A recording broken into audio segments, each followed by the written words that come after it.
Hi, I'm Jane Twitty. I am the founder and lead trainer of FAQ Business Training. We are coaching, advising and training, and the way that we do it is that we help people, particularly for instance in the last few years, that have been just struggling with disruption, and they are now struggling to get ahead or get back to where they were before.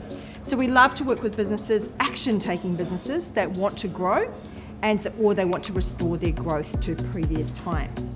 And the way that we do that is by a combination.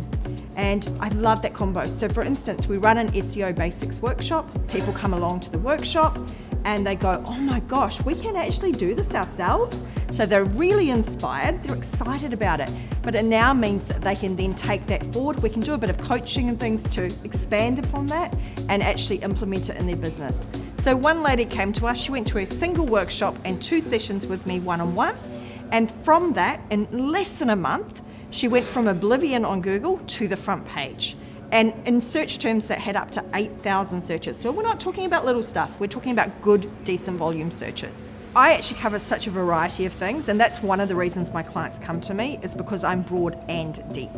So they come to me, say, about one topic. So for instance, the SEO one's a great example. She's come to me about that. We've talked about SEO. We're now getting her found. She's getting 10 inquiries per day now, rather than 1 a week. So that's huge, but now she's got to work on conversion. So now we're working on the conversion strategy. Once she's getting conversions, she'll have too much work. So then it's a case of getting employees. So I love that we've always got that step to grow to the next thing to do. And a lot of the things also are a combination. So they have that advisory or training side of learn some information to implement it, but then there might be a coaching element of self-belief, self-doubt that comes into it that we've got to overcome as well. And I can switch between my modes and allow them to see each side of that and improve their businesses. One of our actual mottos, our mission in FAQ Business, is to empower you to do enough to either learn to do it yourself or outsource with confidence. So before hiring anybody, I do want you to actually have learnt something first, so you know what you're actually looking for, what questions to ask and how to monitor.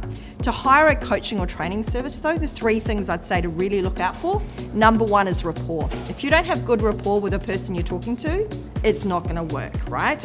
Because you have got to be able to implicitly trust each other to be able to share information. Number 2 is look for somebody that has a combination of both experience and educational theory, and combine the 2 together to get that sweet spot. And number 3 is about somebody that will generate new ideas with you, or ideally get you to come up with them, but not leave you stuck.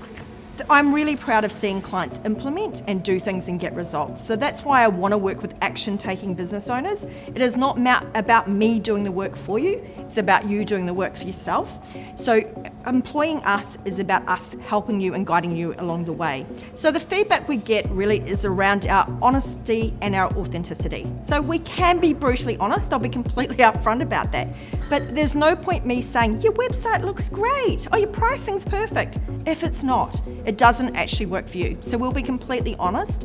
The Sydney Hills Business Chamber for me has delivered 2 things that I really like. Number 1 is that I deliver the Making Successful Connections workshops, and seeing the people come in terrified of networking and leaving on a high and just loving networking after that is amazing. So that's part of what I really love about training, is seeing that face-to-face and in action.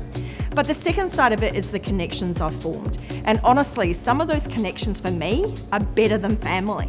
That we are in touch with each other. We know that we can, rely on each other.